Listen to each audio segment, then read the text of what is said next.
cara mau mengganti engine mounting mobil Honda, baik Mobilio maupun Jazz. Pertama, mobil didongkrak, ban sebelah kanan dibongkar.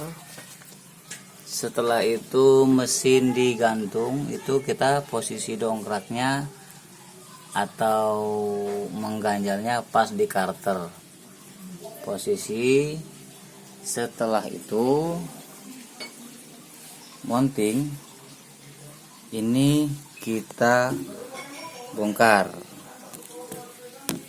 Ini kita ambil yang lama, yang setelah dibuka atau dilepas bautnya kita keluarkan.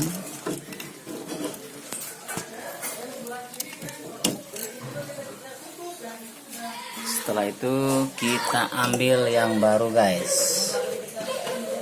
Ambil yang baru, kita masukkan kedudukannya.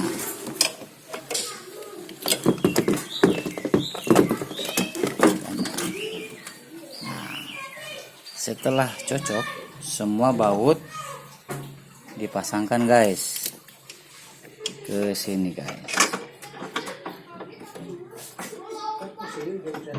Ya, itu bautnya posisinya ada di situ, guys. Ini baut. Oke.